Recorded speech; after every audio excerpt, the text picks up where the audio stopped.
दोस्तों नमस्कार, कैसे हैं आप सभी लोगों का बहुत-बहुत स्वागत है। मैं हूं डॉक्टर ली। तो चलिए पढ़ाई शुरू करते हैं और आपको पता है आज के सेशन में हम जो बात करने वाले हैं वो बात होगी किस पर? बिल्कुल समझ गए हैं आप। तो आज हम बात करने वाले हैं आपके समक्ष अपनी 29 ऑफ दिसंबर के पेपर को लेकर के। तो चलिए करते हैं शुरुआत बिना किसी देरी के और आपसे बात करते हैं आज के सेशन में हम बात करेंगे 29 ऑफ दिसंबर के पेपर को लेकर के, जिसमें हम सभी क्वेश्चंस को पढ़ेंगे, समझेंगे और जानेंगे। तो अगर आप पहली बार जुड़े हैं चैनल पर तो भाई जल्दी से चैनल को सब्सक्राइब कर दो, वीडियो को लाइक कर दो और शेयर करना बिल्कुल भी ना भूलो, क्योंकि बिना किसी देरी के हम शुरुआत करेंगे।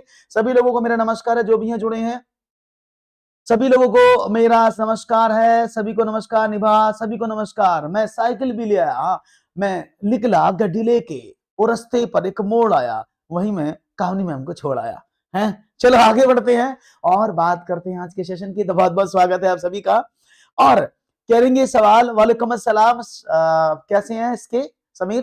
तो चलो करते हैं शुरुआत बिना किसी देरी के और देखते हैं आज के सवालों पर क्या चर्चा होती है और कैसे सवाल आपको मिलते हैं। ठीक है ना? ओके, बढ़ते हैं आगे। तभी तो उनकी आज क्लास नहीं हुई है। पहला प्रश्न है आपकी स्क्रीन पर। क्वेश्चन है, निम्नलिखित में से कौन सा कथन गणित की प्रकृति के बारे में सही नहीं है? 29 नवंबर दिसंबर का पेपर है और बहुत आसानी से आप समझेंगे। निम्नलिखित में से कौन सा कथन गणित की प्रकृति के बारे में सही नहीं है? गणित ये भाषा अच्छी तरह से परिभाषित और स्पष्ट है। गणित में सभी प्रमेय और अभिकृत प्रमाणित तथ्य हैं। यह दिक् स्थान परिमाण और माप का विज्ञान है और गणित ज्ञान सटीक व्यवस्थित तरीके है। आपको बता दें एक बात, बहुत अच्छे से समझने का प्रयास करिएगा। एक एक चीज क्लियर हो जाएगी, क्रिस्टल क्लियर हो जाएगी अगर आप चीजों को समझेंगे। जी, मैं एकदम अच्छा हूं। तो मैं थोड़ा सा पेन का कलर चेंज कर लेता हूं जिससे कि मुझे आपको बताने में आसानी रहे। बिल्कुल देखिए, गणित की अच्छी तरह से परिभाषित स्पष्ट एकदम सही बात है। गणित में सभी अभिगणित यानी एग्जाम्स प्रमाणित तथ्य इट्स नॉट पॉसिबल। गणित में सभी प्रमेय और अभिगणित प्रमेय अलग है। प्रमेय वो चीज है, थ्योरम्स वो हैं जिनको मैं प्रूफ करना पड़ता है, जिनके लिए मैं साक्षर प्रूफ देने पड़ते हैं। जबकि अभिगणित एग्जाम्स हैं जिनको हमें स्वयं सिद्धि, वो ऑलरेडी प्रूफ मान लिए गए हैं। तो दोनों एक जैसे नहीं हो सकते। इसलिए राइट ऑप्शन क्या होगा?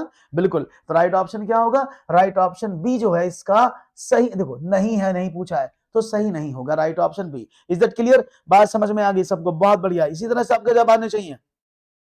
बढ़ते हैं आगे, क्योंकि आप तो पता ना गणित दिक् स्थान परिमाण संबंधी मापन का विज्ञान, ये तो पहले यूनिट में मैंने आपको पढ़ाया था। इसके साथ साथ गणित ज्ञान सटीक होता है क्योंकि सटीक है, व्यवस्थित है और तार्किक होता है। इस पर तो कोई दो राय नहीं है। आगे सवाल की तरफ बढ़ते हैं और आपको देखते हैं एक और सवाल आपकी तरफ क्या मिलता है। इधर ले लेता हूं इसको मैं। जी, तो अगर हम नेक्स्ट क्वेश्चन की बात करते हैं तो देखते हैं नेक्स्ट क्वेश्चन क्या है।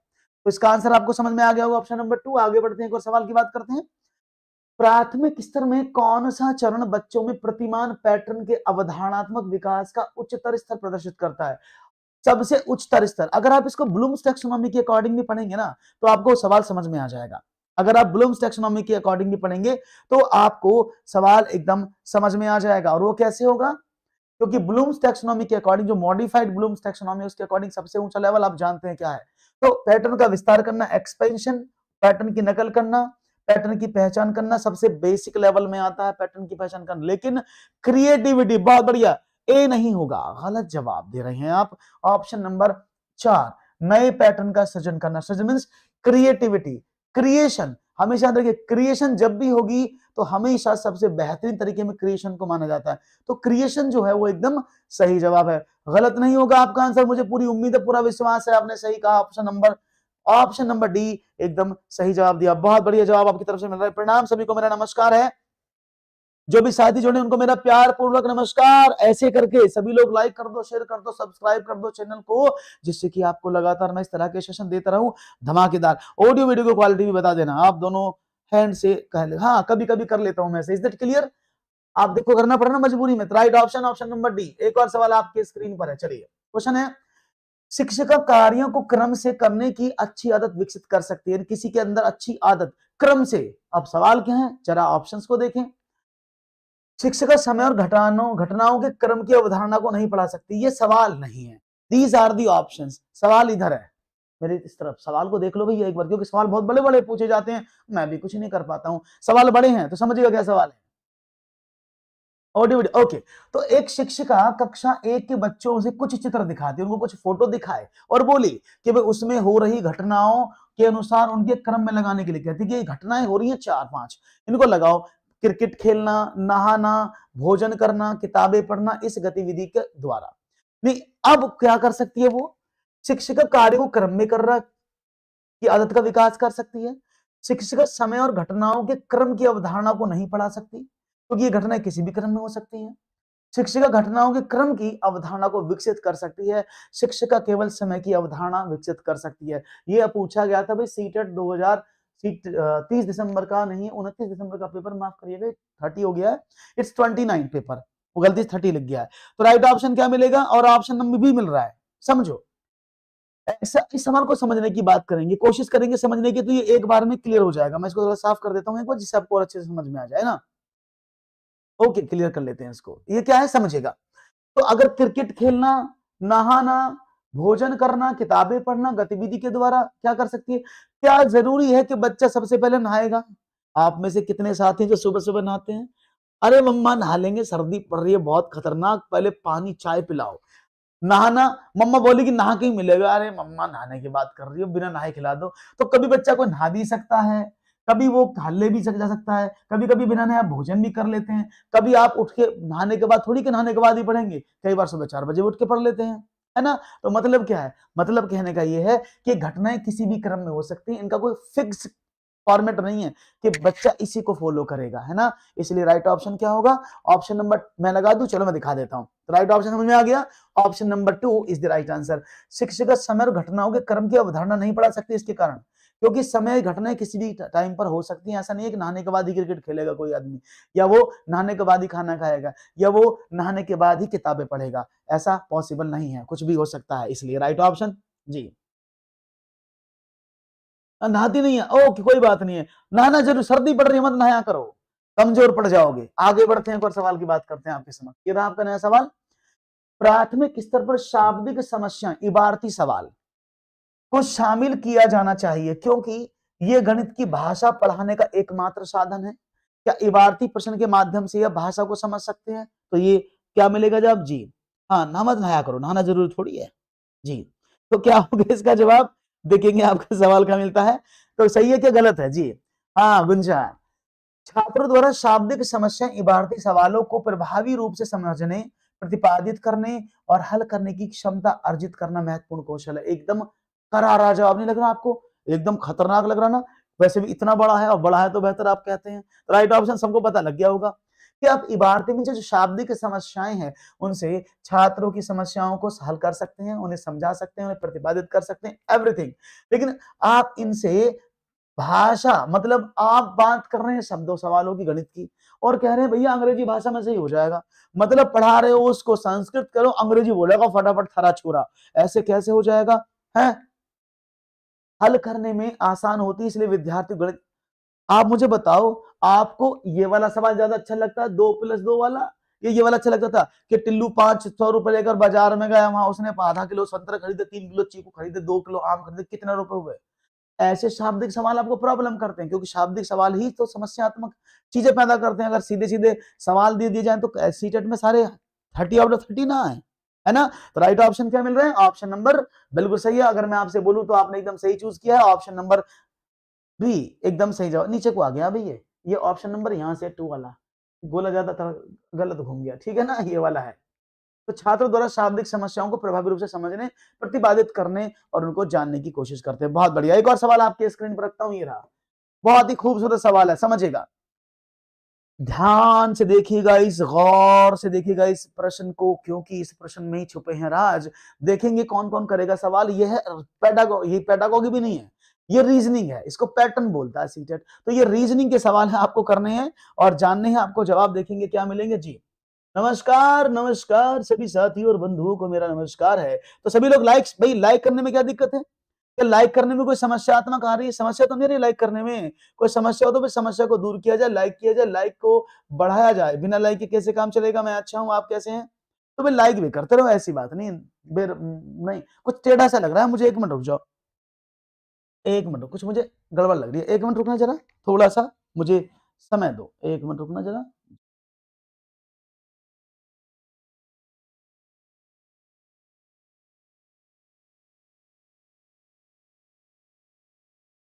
मुझे थोड़ा सा लग रहा है कि थोड़ा सीधा सा नहीं है, अब थोड़ा सीधा सा लग रहा है मुझे।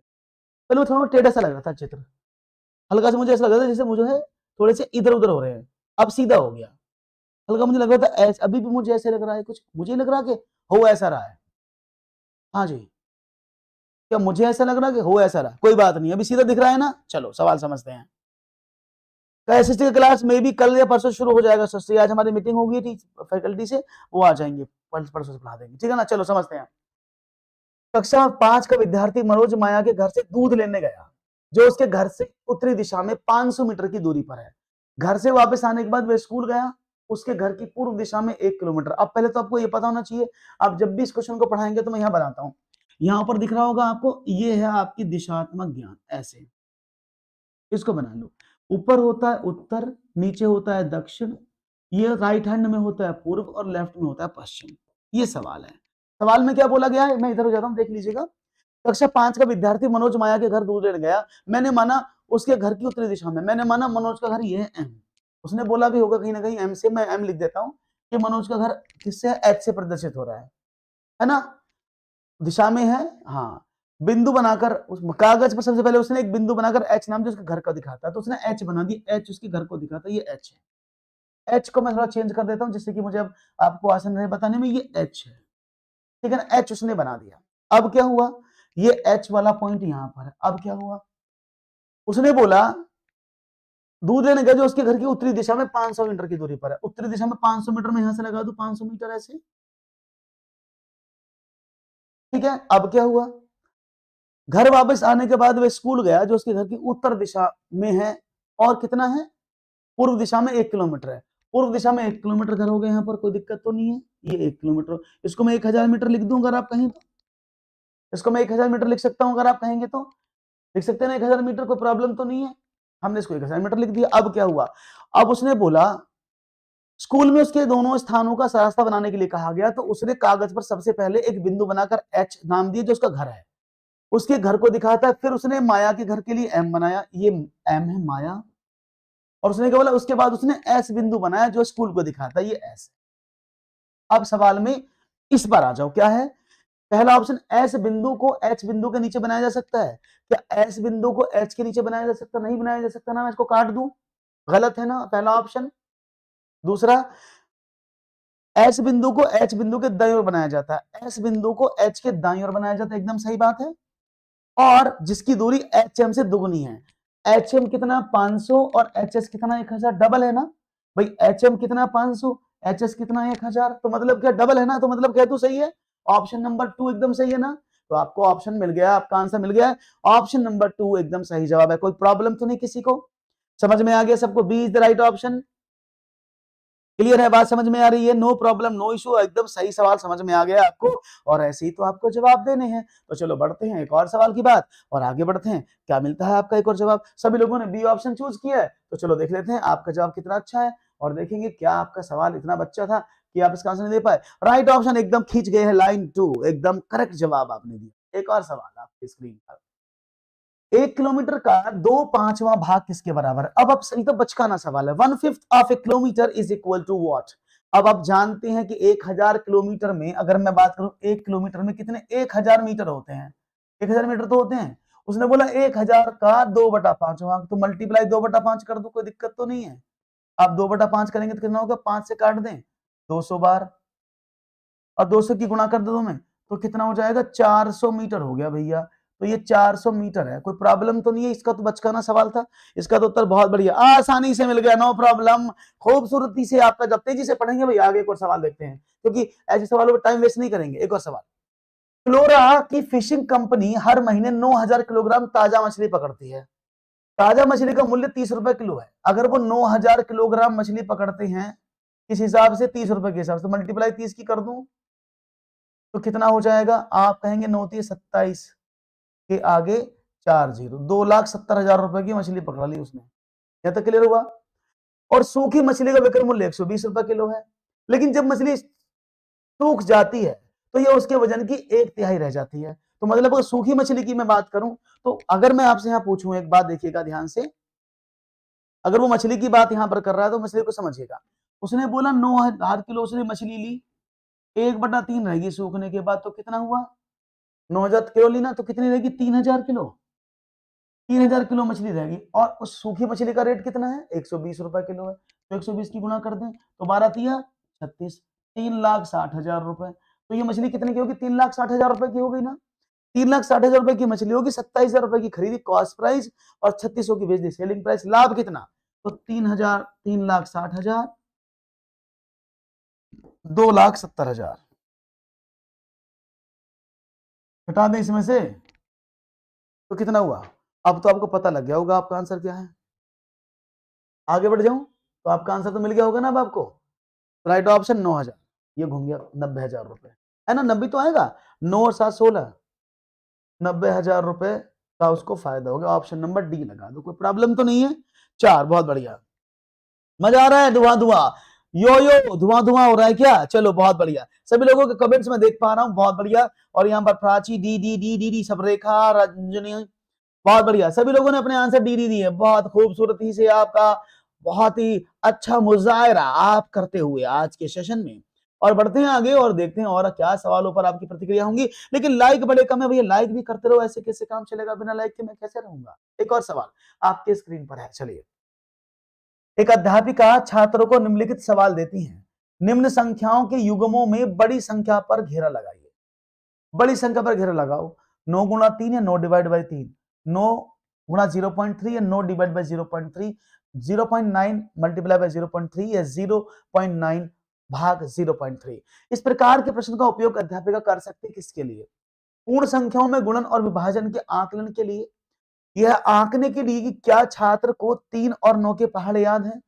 नैदानिक परीक्षण के रूप में इस उपयोग को दशमलव संख्याओं में गुणन और विभाजन की भ्रांतियों को संबोधित करने के लिए किया जा सकता है, पूर्ण संख्याओं की तुलना के लिए बिल्कुल नहीं, क्योंकि ये संख्या पूर्ण है ही नहीं, है ना।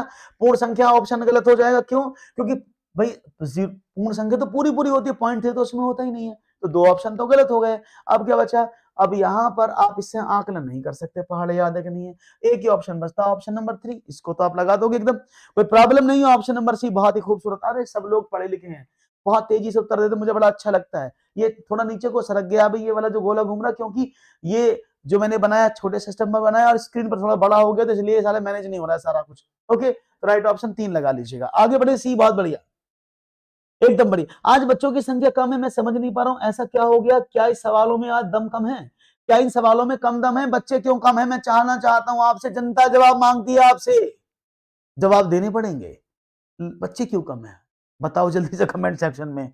ओके, आगे बढ़े। ओ माय गॉड, नमन कह रहे मैं तो अनपढ़ हूं।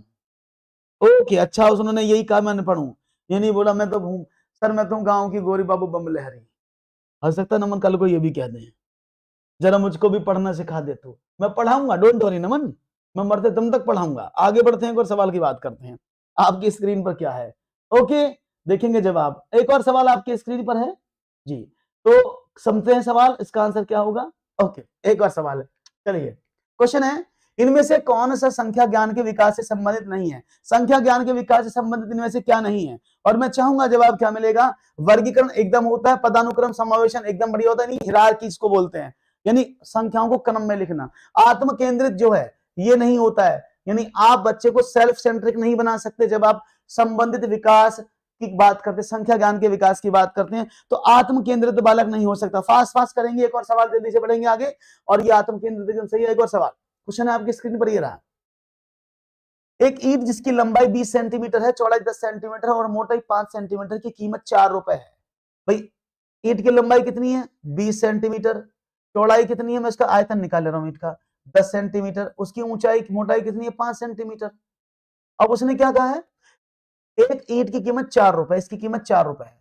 प्रवीण एक दीवार बनाना चाहता है जिसकी विमाई किस प्रकार है। अब देखो ये सब सेंटीमीटर में, ये सेंटीमीटर में, ये भी सेंटीमीटर में, और दीवार बना रहा भैया मीटर में, गड़बड़ है ना। दीवार कितनी बने 1 मीटर में 100 सेंटीमीटर, तो 100 सेंटीमीटर की दीवार, 100 सेंटीमीटर की दीवार और 5 सेंटीमीटर की। तो अगर मैं पूरी दीवार के वॉल्यूम में एक ईंट का वॉल्यूम का डिवाइड कर दूं तो मुझे क्या मिलेगा, बोलो बोलो क्या मिलेगा। आप बोलेंगे सर जी पक्का ईंटों की संख्या मिल जाएगी, तो देर किस बात की है, ये हुई दीवार और ये हुई कितनी थी आगे भैया यहाँ पर 5 सेंटीमीटर, ये हो गई दीवार और ये हो गया आपका ईंट का डायमेंशन। तो भाई आप मुझे बता दो कि अब कितनी ईंट लगेंगी, आप बोलेंगे भाई ईंट कितनी लगेंगी? आप बोलेंगे सर 20 25, 5 से 5 कट गया, 0 से 0 कट गया, 20 पंजे 100, तो 50 ईंट लगी। अब 50 ईंट लगी तो उसने बोला एक ईंट की पैसा कितना? 4 रुपए। तो एक ईंट का 4 रुपया, तो 200 रुपये में काम खत्म हो जाएगा। तो राइट ऑप्शन 200 दे दी, कोई प्रॉब्लम तो नहीं। बी ऑप्शन बहुत बढ़िया। और यहां पर आपका जवाब मिला है 200, तो एकदम सही जवाब है। तो देख आपको दिखा देते हैं 200 रुपया, ये ऊपर वाला है भैया, इसको मत लीजिएगा, ठीक है ना, ये 200 रुपया है। ओके, बहुत बढ़िया जवाब है। आगे बढ़ते हैं, एक और सवाल की बात करते हैं। एक और सवाल जी, बढ़िया बढ़िया बढ़िया भाई, लाइक वाइक करते रहो, ऐसे काम नहीं चलेगा इतना। हाँ, यदि एक वृत्त के व्यास को दुगना कर दिया जाए तो नई परिधि का पुराने वृत्त की परिधि से अनुपात कितना होगा? If the diameter of a circle is doubled. अब डायमीटर क्या होता है?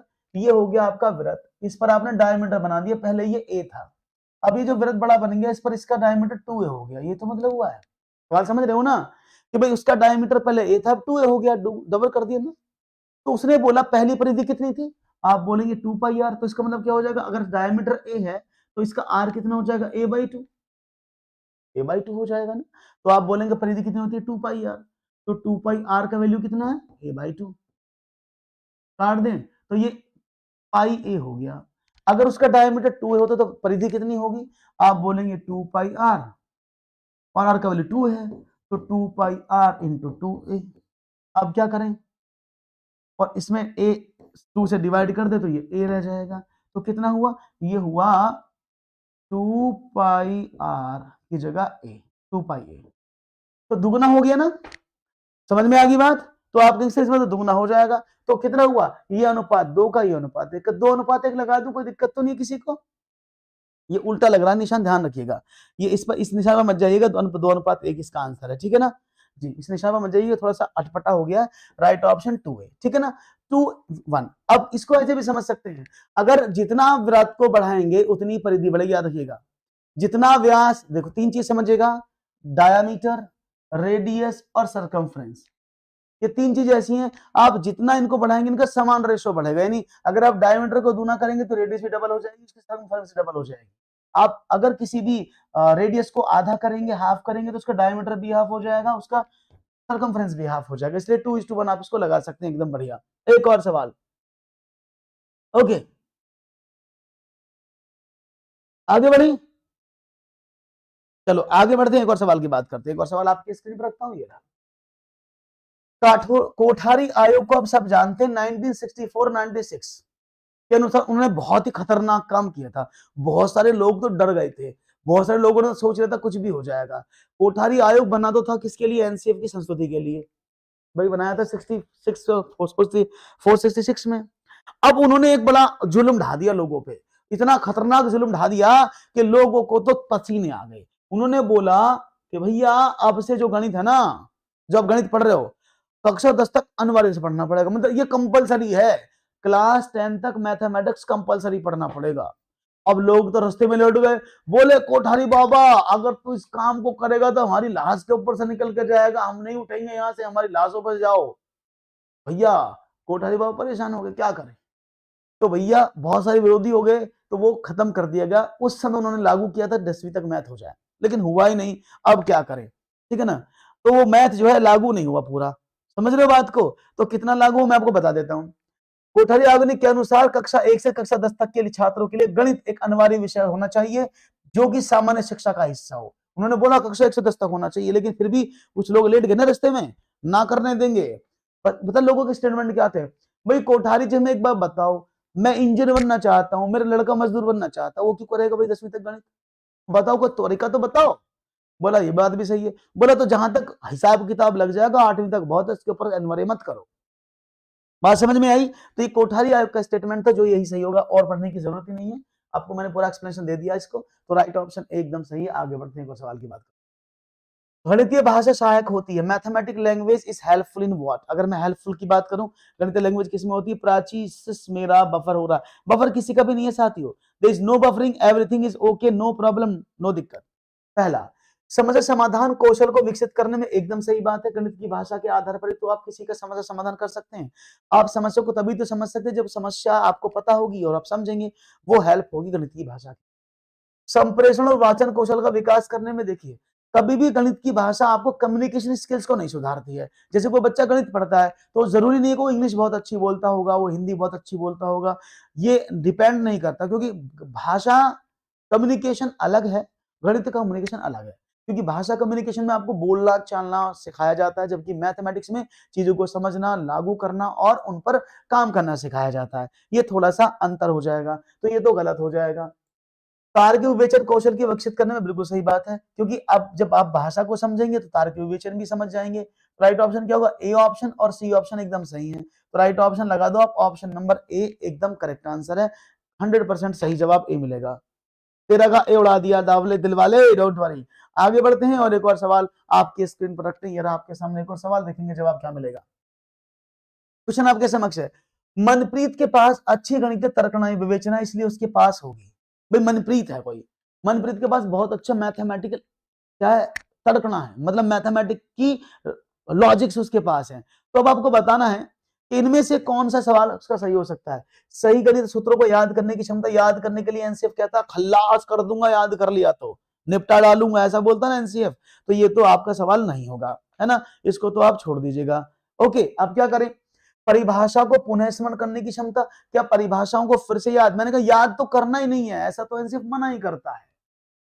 तार्किक और व्यवस्थित रूप से, बिल्कुल सही बात है। अगर उसके पास गणितीय तर्कणा है, विवेचन है, तो क्या कर सकती है, अगर उसके पास क्या है, रीजनिंग है, उसके पास मैथमेटिकल रीजनिंग है, तो वो क्या कर सकते हैं, उन चीजों को याद कर सकते हैं। एकदम सही जवाब दिया आपने, ऑप्शन नंबर 3 एकदम सही जवाब होगा, नो प्रॉब्लम। अगर आप सी ऑप्शन देते हैं, बहुत बड़े 14 का सी लॉक कर दिया जाए, लॉक कर दिया मिलॉर्ड। आगे बढ़ते हैं, एक और सवाल की बात कर लेते हैं। आपकी स्क्रीन पर एक और सवाल ये रहा, जल्दी से देखेंगे और जवाब क्या मिलेगा आपका, ये रहा। दीपू अपने कमरे की चारों दीवारों को रंगना चाहता है। अब देखो 4 दीवार है, कमरा है कुछ इस तरह का, देखिएगा कमरा कुछ इस तरह का ही तो होगा, भाई इसकी 4 दीवारें हैं, तो हालांकि कमरा ऐसा होगा। अगर मैं आपसे बात करूं तो आपको ये कमरा आपके सामने बना हुआ, ये 4 दीवारें होगी कमरे की। अब उसमें क्या है, कमरा की छत छोड़ दो आप, यानी जब चारों दीवारें हैं तो ये छत वाली चीज है, ये नहीं आएगी। एक दीवार ये आ गई, इसके सामने वाली दूसरी दीवार ये, तीसरी दीवार ये होगी, चौथी दीवार ये दीवारें हैं, ठीक है ना। अब उसको इनको रंगना है चारों तरफ की दीवारों को, चाहे उसको छत को छोड़ दो, जमीन को छोड़ दो, एक दो दीवार छोड़नी है, वो आमने सामने की बराबर है। तो उसने बोला कि दीवारों का आकार, इसका आकार कितना है 4 इंटू 3.5 मीटर एक दीवार का, दूसरी का कितना 4.5 मल्टीप्लाई बाई 3.5, ये इसका है। क्लियर है। अब जितने की ये उतने की तो ये भी होगी सामने वाली भाई, 4.5 इंटू 3.5, और जितने की ये इतनी ये होगी 4 इंटू 3.5। ये तो बात समझ में आ रही है, जितनी ये है उतनी तो होगी, क्या हो गया, इतनी होगी ना, कोई प्रॉब्लम तो नहीं है। तो मतलब अगर इसका मैं एरिया निकालू, टोटल एरिया, कि मुझे एरिया तो निकालना पड़ेगा तभी तो मेरा क्वेश्चन बनेगा। तो अगर मैं एरिया निकालने की बात करूं तो एरिया क्या होगा भाई, ऐसे कर दे, इन दोनों का कितना होगा 2 इंटू 4 मल्टीप्लाई बाय 3.5, दो दीवारें इसलिए मैं 2 की गुणा कर दी है। इसका निकालने तो क्या होगा 2 मल्टीप्लाई बाय 4.5 मल्टीप्लाई बाय 3.5, ये क्या हो गया 4 मल्टीप्लाई बाय 7, 35 दूनी 70, ये क्या हो जाएगा 4.5 मल्टीप्लाई बाई 7, 35 दूनी 70 कर दिया सीधा। कितना हुआ ये 7 चौक 28, ये कितना हुआ 7 पंचे 35 और 7 चौक 28 और 3 31, 31.5, तो कितना हुआ 3 और 2 5, 9.5। तो टोटल एरिया कितना कवर हुआ 59.5 सेंटीमीटर या मीटर स्क्वायर, जो भी है सेंटीमीटर दिया, मीटर स्क्वायर इसका एरिया कवर हुआ। 1 मीटर के कितने पैसे हैं 22 रुपए प्रति वर्ग मीटर, तो 22 की गुणा कर दो, तो 22 पंजे 110, 22 निम्मा 198, हाँ जी 199, 9013, तो 1309 होना चाहिए ना। ऑप्शन नंबर 4 डी एकदम सही जवाब है, डी बहुत बढ़िया। नमन रट लो डी, मेरे फोन में अच्छे से क्लियर शो नहीं हो रहा है, क्या शो नहीं हो रहा है, यहाँ तो एकदम साफ साफ दिख रहा है सब कुछ जी, कोई दिक्कत है, यहाँ तो क्लियरिटी एकदम साफ है, कोई प्रॉब्लम नहीं है जी। क्वेश्चन को पढ़ो, जब भी बात बनेगी क्वेश्चन पढ़ोगे, देख लो भाई, मैं ये 29 ऑफ दिसंबर का पेपर है, पेपर का लेवल अच्छा था, समझने की कोशिश करो, सवालों में वॉल्यूम भी पूछा जा रहा है, मेंसुरेशन भी पूछा जा रहा है, आयत वर्ग भी पूछे जा रहे हैं, तो जो मैं आपको पढ़ा रहा हूं उसमें कुछ भी बाहर नहीं है। तो please try to understand, you have to understand every concept, then you can only do the question in and do the best. Try करिएगा। एक और बढ़ते हैं आगे सवाल की तरफ, देखते हैं एक और जवाब क्या है। आपकी स्क्रीन पर एक और सवाल ये रहा, देखेंगे उसका क्या हाल होगा, क्या करेंगे उसका आप हाल। नेक्स्ट क्वेश्चन आपके समक्ष, चलो भाई शुरू हो जाओ। चलो भाई चल जा सिम सिम। हाँ, निम्न में से कौन से सहयोगिक और सक्रिय अधिगम को प्रोत्साहित कर, दो वर्ड यहां पर मिले हैं भाई, एक है सहयोगिक, एक है सक्रिय। सहयोगिक को क्या बोलते हैं, कोलोबरेटिव लर्निंग। कोलोबरेटिव लर्निंग का मतलब क्या होता है, इस सीडीपी आप पढ़े होंगे। कोलोबरेटिव लर्निंग का मतलब होता है जहां पर बहुत सारे लोग ग्रुप में मिलकर काम करते हैं कोलोबरेटिवली, और वो एक दूसरे से लर्न करते हैं, चीजों को सीखते हैं, उसको बोलते हैं कोलोबरेटिव लर्निंग। ये तो सबको पता होगा जी। उसके बाद बात करते हैं सक्रिय, मतलब एक्टिविटी बेस्ड। नहीं, बच्चा अधिगम करते समय एक्टिव रहना चाहिए, वो तेज तर्रार रहना चाहिए, वो ऐसा ना हो कि बैठ के ऊँग रहा है, ऐसा काम नहीं होना चाहिए, ठीक है ना। हाँ, इज दैट क्लियर, बात समझ में आ गई, बहुत बढ़िया। तो राइट ऑप्शन अब करते हैं आगे। शिक्षक को 2 अंक वाली संख्याओं की गुणन की प्रक्रिया शेयर साझा करते हैं और छात्रों को उसी प्रकार के प्रश्नों का अभ्यास करने के लिए प्रोत्साहित करते हैं। तो ये अधिगम जो है सहयोगिक और असक्रिय, तो इन दोनों की मीनिंग आपको पता लगे, क्या क्या मीनिंग है भाई, मीनिंग पता लगे। मैंने कहा सहयोगिक कोलैबोरेटिव लर्निंग में बच्चा क्या करता है, साथ मिलकर भाव काम करता है। तो शिक्षक 2 अंकों वाली संख्या गुणन शेयर प्रक्रिया करता है, छात्रों को उसी, भाई इसमें तो गड़बड़ हो रहा है कि उसी प्रश्न के देना, ये तो एक्टिविटी बेस्ड लर्निंग नहीं होगा। प्रत्येक छात्र को गणित खेल के और पहेलियों को उपलब्ध कराना और उन्हें उनके उत्तरों को साझा करने के लिए कहना। देखिए, गणितीय खेल और गणितीय पहेलियां कभी भी किसी बच्चे के अधिगम के लिए सिर्फ उसको प्रोत्साहन दे सकती हैं, ठीक है ना। लेकिन ये कौन सा हाँ बिल्कुल सही बात है, लेकिन वो सिर्फ इंडिविजुअल पर बात करती हैं, वो कभी भी ग्रुप एक्टिविटी में काम नहीं करती। पहेलियां और पजल्स आपसे इंडिविजुअल पूछी जाती हैं, तो यहां पर थोड़ा सा काम गड़बड़ हो सकता है। काट दे इसको भी। तीसरा देखें, छात्र कक्षा में विचार विमर्श, दोबारा बिल्कुल देखो, विचार विमर्श जो है वो क्या है, वो ग्रुप एक्टिविटी है। और ग्रुप एक्टिविटी में विचार विमर्श में क्या होता है, ग्रुप्स होते, ग्रुप डिस्कशन बोलते हैं ना उसको। तो यहाँ पर कुछ बच्चे बैठते जो एक्टिवली बोलते हैं, तो मेरे हिसाब से आपका जवाब को समझ में आ गया होगा, कौन सा होना चाहिए, बिल्कुल right option, option number C, बहुत बढ़िया। मुझे मैथ्स में चीता बना दो, अभी चीता नहीं बनाएंगे हम, तो कुछ सिंह बनाएंगे। राइट ऑप्शन क्या, ऑप्शन नंबर 3 एकदम सही जवाब है। छात्र में हुए विचार विमर्श द्वारा विकसित मानदंडों के आधार पर आकृतियों का वर्गीकरण करते हैं, एकदम सही जवाब है। ये एक्टिविटी बेस्ड भी और कोलैबोरेटिव लर्निंग भी है, और ये ईवीएस में भी बहुत ज्यादा पूछा जाता है कोलैबोरेटिव लर्निंग, तो लर्निंग कर लीजिएगा इसको एक सवाल। निम्नलिखित कथनों पर विचार करें, क्या सही है। मानदंड यानी आपको दिया है क्राइटेरिया, क्राइटेरिया क्या है, संदर्भित आकलन विद्यार्थियों का किसी मापदंड के आधार पर मूल्यांकन करना होता है, बिल्कुल सही बात है। संदर्भित रेफरेंस, जो रेफरेंस असेसमेंट है, is to assess the students on the basis of some criteria, किसी क्राइटेरिया बेस, क्योंकि रेफरेंस हमेशा क्राइटेरिया पर होता है, एकदम सही बात है। संदर्भित आकलन नैदानिक परीक्षण और उपचार में सहयोग, बिल्कुल गलत है, क्योंकि संदर्भित आकलन कभी भी आपको उपचारात्मक और निदानात्मक परीक्षण में शामिल नहीं होगा, वो रचनात्मक आकलन का पार्ट है, इसलिए ये गलत है। तो ऑप्शन देख लेते हैं, कथन ए और बी दोनों सही हैं, तो मेरे हिसाब से दोनों सही नहीं है, क्या आपके हिसाब से सही है, मुझे तो लगता नहीं। अब तो आपको उत्तर मिल गया होगा, मैंने आपको बता ही दिया क्या करना है, आप तो जी चारों, तो क्या करेंगे भाई, ये तो कथन दोनों सही नहीं है, कथन ए और बी दोनों गलत है, दोनों भी गलत नहीं है, केवल कथन ए सही है, एकदम सही बात है, कथन बी गलत ही है, तो केवल एक कथन सही है ए, क्योंकि संदर्भित आकलन जो है वो किसी रेफरेंस के जो आकलन है वो किसी क्राइटेरिया पे किया जाता है, जैसे आपका ऐसे, लेकिन इस आकलन में कभी भी नैदानिक प्रश्न का आयोजन नहीं किया जाता, वो रचनात्मक मूल्यांकन में किया जाता है। आपका जवाब, मैं कहा हूं राफिया, मैं यहीं से हूं, राफिया ओनली सी होगा। ओके, आगे बढ़ते हैं, एक और सवाल की बात करते हैं, चलिए क्वेश्चन आपके समक्ष है, आगे बढ़ते हैं। सवाल क्या है, एक वर्ग का परिमाप 48 सेंटीमीटर है। अब देखो, एक वर्ग है, उसका परिमाप 48 सेंटीमीटर, यहां बना देता हूं, एक वर्ग है, इसका परिमाप 48, वर्ग का परिमाप होता है 4a, जो 48 दिया है, तो a कितना हो जाएगा 12, तो a मतलब 12, इसकी एक भुजा 12 है, ये भी 12 है, क्योंकि वर्ग की चारों भुजाएं 12 होती है, तो आपको समझ में आ गया। इस वर्ग के परिमाप के बराबर एक आयत की लंबाई है। अब देखो, एक इस वर्ग के बराबर एक परिमाप है, उसको भी देख लेते हैं। एक आयत बना दिया आपने, ये रहा, ये एक आयत है, इस वर्ग के बराबर एक आयत है, इस आयत वर्ग के परिमाप के बराबर है, इसका जो परिमाप हो कितना, अगर इसका 48 है तो इसका भी तो 48 है, और वर्ग का एल ये है, बी ये है, आयत का परिमाप क्या होता है 2 इंटू एल प्लस बी, जो दिया 48, तो मैं कह सकता हूं L plus B is equal to 24 कह सकता हूं ना मैं इसको, क्योंकि जब इसको 2 से डिवाइड करोगे 24 बार कट जाएगा, तो मुझे l प्लस बी बनेगा 24। अब उसने क्या बोला, आयत की चौड़ाई से 4 सेंटीमीटर दिखे। अब क्या हुआ, आयत की लंबाई आयत की चौड़ाई से 4 सेंटीमीटर दिखे, यानी अगर इसकी चौड़ाई a है तो इसकी लंबाई a प्लस 4 होनी चाहिए, यही तो मतलब है। सही बात है गलत बात है?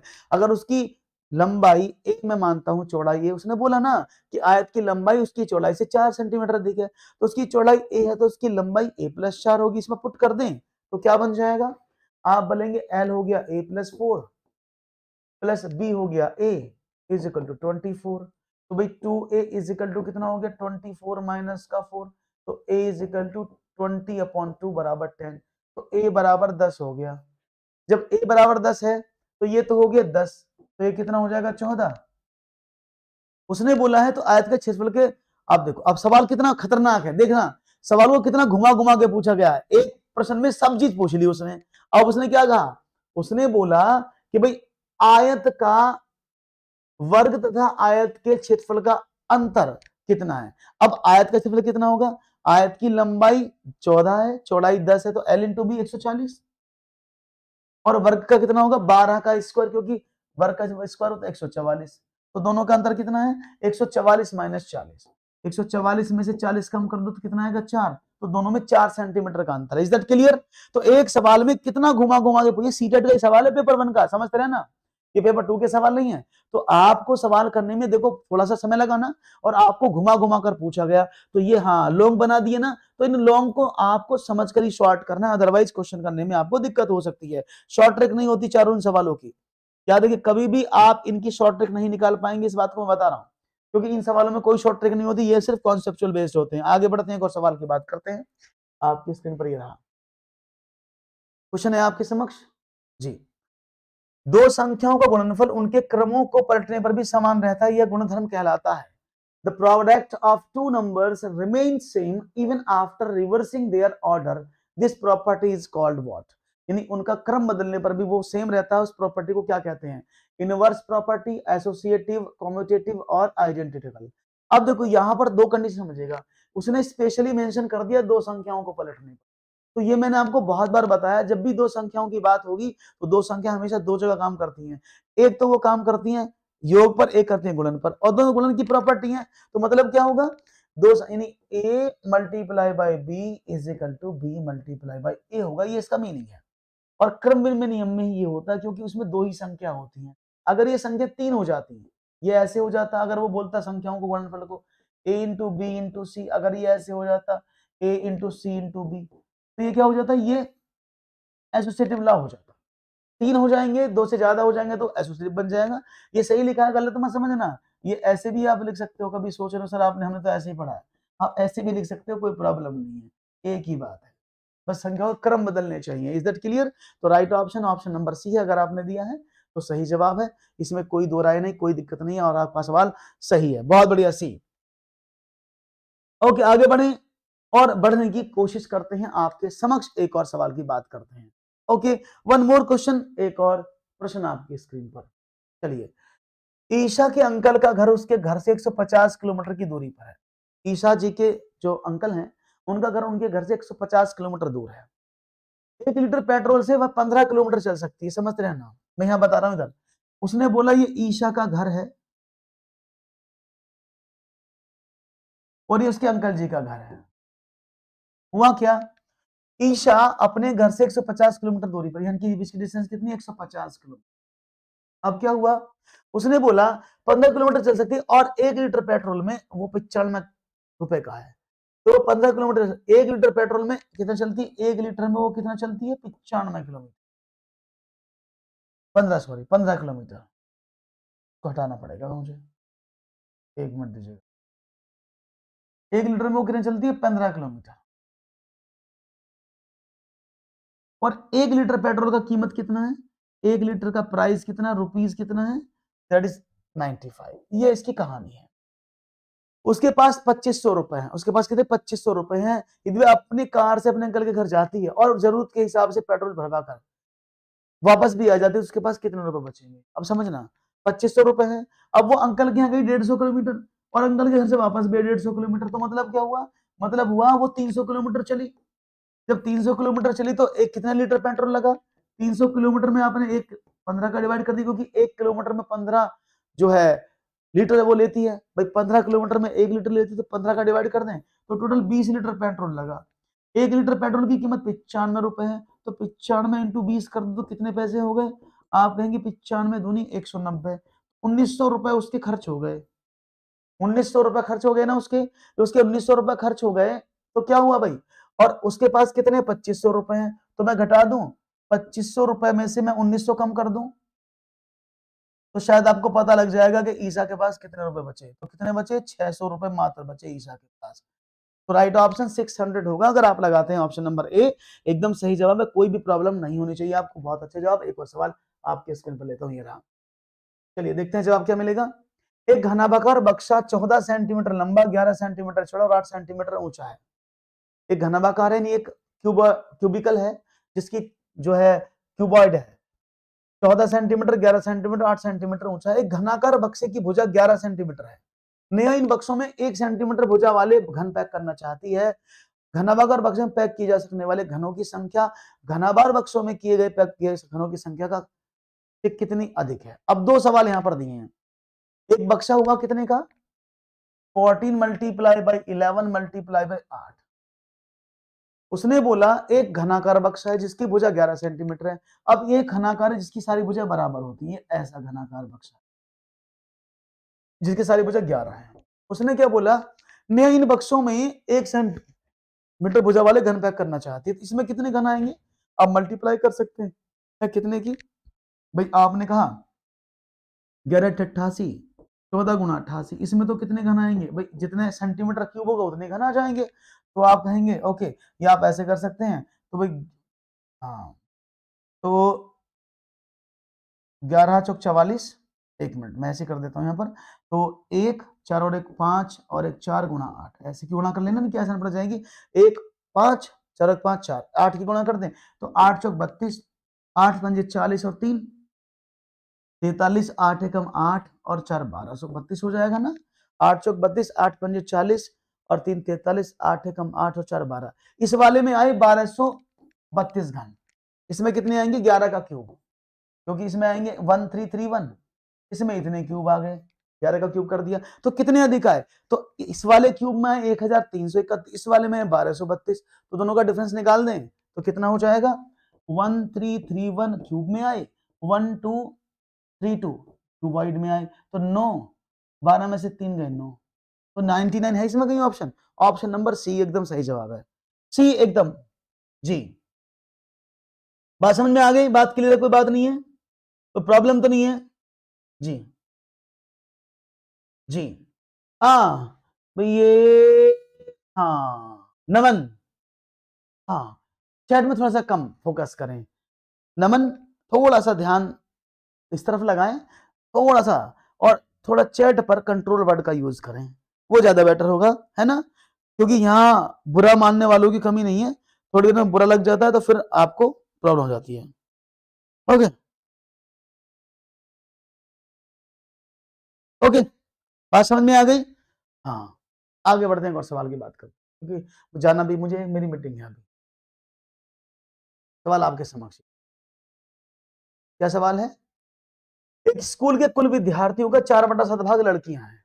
एक स्कूल में कुछ बच्चे हैं, मैंने माना वो बच्चे ए थे, उन बच्चों का 4/7 लड़कियां हैं और शेष भाग लड़के हैं। जब भी आपने कहा 4/7 लड़कियां हैं तो 3/7 लड़के हो जाएंगे, अगर मैं ए को भी मानूं।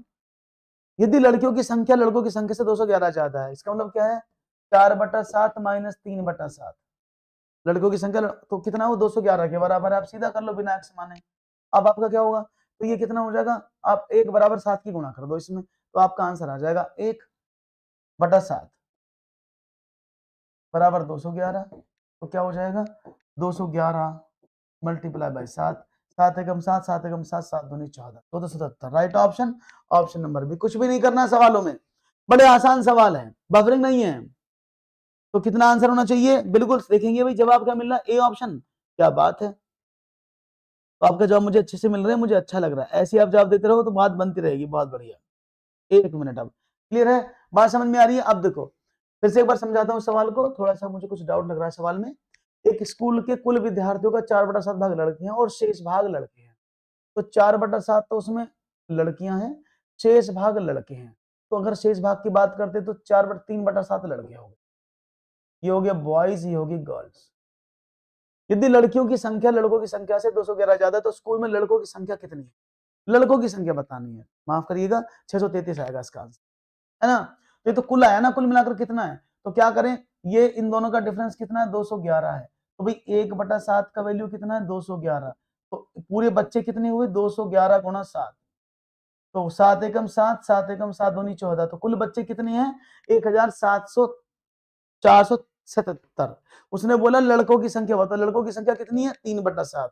तो 1477 मल्टीप्लाई बाय 3/7, इसको सॉल्व कर लेंगे तो 633 इसका आंसर आ जाएगा। Right option A. क्लियर है? हाँ, राइट ऑप्शन ए हो जाएगा। हाँ, ए कर दिया मैंने, सही, डोंट वरी। आगे बढ़ते हैं, एक और सवाल की बात करते हैं आपके समक्ष। क्वेश्चन आपके समक्ष है, देखेंगे जवाब क्या मिलेगा आपका जी। गणित शिक्षण में सांप और सीढ़ी के खेल का उपयोग अत्यधिक उपयुक्त होगा उन अवधारणाओं को विकसित करने के लिए जो संबंधित किससे हैं। आप सभी जानते हैं सांप सीढ़ी का खेल शायद सभी ने कभी ना कहीं खेला होगा। तो ये सांप सीढ़ी का जो खेल है, इसकी मैं बात कर रहा हूं, ये कहां के लिए है? तो संख्याओं को समझने के लिए, आकृतियों को, मापन को, ज्यामिति को। जल्दी बताना इसका आंसर तेजी से, समय बहुत कम है, तेजी से बताएंगे आंसर। और आप सभी जानते हैं, हाँ, बॉयज का निकाल गए थे, तो गलत हो जाता है कई बार। तो राइट ऑप्शन क्या? आप सभी जानते हैं सांप सीढ़ी के खेल में। आप देखो, जब सांप सीढ़ी का खेल खेलते हैं तो शायद आप सभी को पता है सांप सीढ़ी में सीढ़ी लगकर ऊपर चले जाते हो। कई बार मैं नीचे दिखा देता हूँ, सांप सीढ़ी मैंने शायद लगाई हुई है।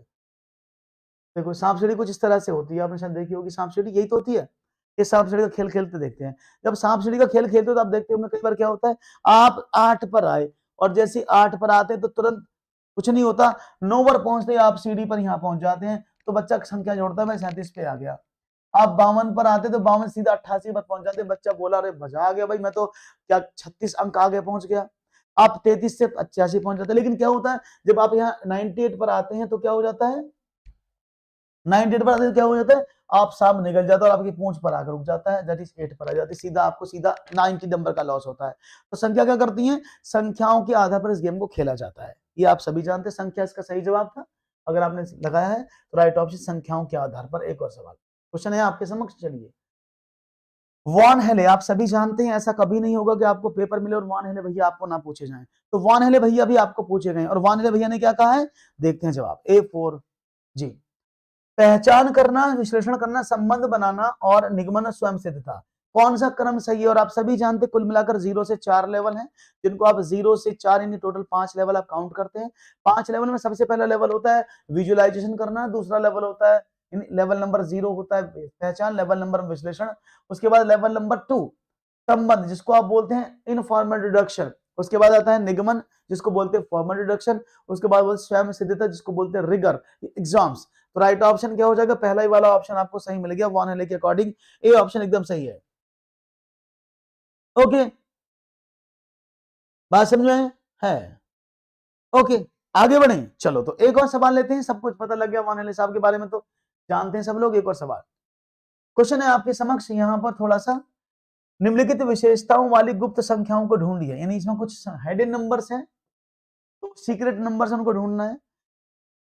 उसमें 3 अंक है, पहली कंडीशन दी उसमें 3 अंक है, वह 2, 3 और 7 से विभाजित हो सकती है, लेकिन 5 से नहीं। 2 से कट जाएगी, 3 से कट जाएगी, 7 से 5 से नहीं कटेगी। तो मतलब क्या है, ये तो 5 से नहीं कटेगी, तो भाई ये तो सारी हो सकती है, कोई दिक्कत वाली बात नहीं है। 5 से नहीं कटेगी भाई, 5 से नहीं कटेगी तो 5 से ये भी नहीं कटेगी, ये भी नहीं, यही सवाल खत्म हो जाएगा आपका। तो ऐसे भाई 5 से तो सिर्फ वही संख्या कटती जिनकी यूनिट प्लेस पर 0 या 5 हो। अगर मैं बात करूं, उसने बोला ना इनसे तो विभाजित हो सकते हैं लेकिन 5 से नहीं, तो मुझे तो काम ही खत्म कर दिया इसने, मैं क्या करूं बताओ। हाँ जी, मेरे तो उसने काम ही बिगाड़ दिया। अगर मैं आपसे बात करूं, उसने काम नहीं बिगाड़ दिया मेरा, लेकिन नहीं। अभी आगे समझो, 5 से ये भी नहीं कटती, ये भी नहीं कटती, ये भी नहीं कटती, उल्टा मत पढ़ देना, सिर्फ 5 से यही कटती है ना। आगे बढ़ते हैं, ये सबसे छोटी 3 अंक की संख्या है जिसमें 2 में दी गई विशेषताएं हैं। इसके पहले और आखिरी अंक का जोड़ बीच के अंक के बराबर है। अब पहले और आखिरी अंक का जोड़, अब देखो यहां पर कहां फेल हो गए, 2 और 0 के बीच का अंक जोड़ 20 नहीं हो सकता, 1 नहीं हो सकता। तो क्या करेंगे भाई, इसको मैं हटा दूं तो क्या करेंगे, सवाल सीधा बना, सिर्फ ये नंबर ऐसा है जो इन तीनों प्रॉपर्टी को फॉलो करेगा। 462 देखो, हालांकि इन दोनों के अंक का बीच का जोड़ ये बन जाएगा, ये तो कट गई क्योंकि बीच का बराबर नहीं है लास्ट प्रॉपर्टी के अकॉर्डिंग, लेकिन 2 3 और 7, तो 4 और 2 6 और 6 12 कट जाती है किससे? 2 से भी, 3 से भी, 7 से भी। 3 और 2 5 और 6 ये भी कटेगी 7 से, 7 एकम 7 बचे कितने? 6 और 62, तो ये नहीं कटती ना 7 से। 7 3 21, 7 3 21 ये कट सकती है, लेकिन कंडीशन क्या है? 3 से कटनी चाहिए, ये 2 से नहीं कटती है। तो राइट ऑप्शन 462, ऑप्शन नंबर 2 लगा दो। ऑप्शन नंबर 2 462, ठीक है ना। ये 7 से नहीं कटेगी ना, 7 एकम 7, 7 6 13, फिर 2 आ जाएगा ना जी, वो कटती है ना इनसे, इसलिए राइट ऑप्शन मिल गया आपका, ऑप्शन नंबर बिल्कुल सही बी। एक और बढ़ते हैं आगे, सवाल को देख लेते हैं आपके समक्ष क्या है। निम्नलिखित में से कौन सी गणितीय प्रक्रिया नहीं है? इनमें से कौन सा मैथमेटिकल प्रोसेस नहीं है, ये आपको बताना है, और मुझे उम्मीद है कि आपका जवाब मिलेगा तेजी से। क्लास तो बहुत पहले से चल रही थी जी। कौन सा ऑप्शन आपको लगता है जो आपको सही देना चाहिए कि भाई इनमें से कौन सी गणितीय प्रक्रिया नहीं है? निरूपण, अनुकूलन, समस्या समाधान या दृष्टिकरण। तो क्या होगा आपका जवाब, देख लेंगे आपका। आप सभी जानते हैं कि भाई निरूपण करना, अनुकूलन, समस्या समाधान और दृष्टिकरण, ये सब क्या है? रिप्रेजेंटेशन मैथमेटिक्स में आता है। कस्टमाइजेशन ईवीएस की टर्म है। समस्या समाधान, अनुकूलन जो है जहां जीव जंतु रहते हैं वो अनुकूलन होता है, किस अनुकूलन में वो रहना पसंद करते हैं, क्या होता है उनके लिए। तो ये ऑप्शन नंबर 2 जो है वो नहीं हो सकता, राइट ऑप्शन ये गलत, ऑप्शन नंबर 2 इसका रॉन्ग आंसर है, बी एकदम सही जवाब है। बहुत बढ़िया, आगे बढ़ते हैं और एक और सवाल, और उसके बाद मैं आपसे लूंगा इजाजत, क्योंकि मुझे अब जाना होगा, इसी सवाल करा पाऊंगा क्योंकि मुझे भी आज आपके लिए कुछ अनाउंसमेंट है। क्वेश्चन है 25,351, 3255 में 5 के सभी अंकित मान और स्थानीय मान का योग कितना है? अब देखो 5 के सभी अंकित मान, अगर मैं अंकित मान निकालूं तो 5 का मान तो 5 ही रहेगा जब भी होगा, और स्थानीय मान हमेशा क्या होगा? अलग अलग होगा। इसमें 5 का स्थानीय मान क्या है भाई? इसका 50 हुआ, स्थानीय मान 50 हुआ, इसका स्थानीय मान 5 हुआ। चलो अभी जो मुझे जाना होगा, एक्चुअली टाइम पूरा हो चुका है, माफ करिएगा, और अभी सब लोग जो है ना इस क्वेश्चन का आंसर कमेंट सेक्शन में करेंगे, इसका आंसर क्या आएगा, और अभी आप मुझे बताएंगे कि इसका आंसर एक्चुअल में क्या होगा। और मैं चाहूंगा आप सभी लोगों के आंसर मुझे इसके कमेंट सेक्शन में, होमवर्क दे रहा हूं ये वाला, और इसका पीडीएफ मैं आपको टेलीग्राम में दे दूंगा, तो सभी लोग वहां पर जुड़ जाएं। और आपको बता दें दोस्तों, अगर आप पहली बार जुड़े हैं तो भाई बिल्कुल ध्यान रहे, आपको ये काम तो हमेशा याद रखना है, कौन सा, कि भैया ये जो वर्ड लिखते हो ना लाइक, ये जरूर करें, शेयर जरूर करें और सब्सक्राइब जरूर करें। शेयर और सब्सक्राइब करते रहें जिससे कि आपको हमारी क्लासेस मिलती रहें और आप आसानी से सभी कक्षाओं का फायदा उठा पाएं, और फ्री ऑफ कॉस्ट, क्योंकि सुबह 6 AM में आपका अब 6:15 चल रहा है 2 दिन से, 6:15, क्योंकि अभी कुछ जरूरी काम है मुझे, इसलिए 6:15 से लेता हूं, अदरवाइज 6 बजे इसका टाइम है। 6:15 AM हम ईवीएस का क्लास लेते हैं, उसके बाद हम बात करते हैं 10:30 पर मैडम अपना क्लास लेती हैं सीडीपी का, 5 PM वो हिंदी का क्लास चलता है, और शाम को 7:30 बजे मेरा मैथमेटिक्स चलता है। हिंदी की क्लास अभी थोड़ी सी है, क्योंकि मैंने बताया था हम अपनी कजिन सिस्टर के फंक्शन में आए हुए हैं, तो मैं तो क्लास ले पा रहा हूँ, लेकिन मैडम क्लास नहीं ले पा रही, वो भी कल से शुरू करेंगी। Okay, thank you very much. Telegram link है नित्या क्लासेस के नाम से, आप ज्वाइन कर सकते हैं। तो दीजिएगा इजाजत, थैंक यू वेरी मच। अब नेक्स्ट सेशन में आपसे मुलाकात होगी सुबह, अगर अच्छा लगा तो लाइक जरूर कर देना सेशन को, और चैनल को सब्सक्राइब करके आगे जरूर बढ़ जाना। थैंक यू वेरी मच, दीजिएगा इजाजत, शुक्रिया, नमस्कार, जय हिंद, जय भारत। आप आनंदित रहें, मुस्कुराते रहें, गुनगुनाते रहें। थैंक यू, नमस्कार।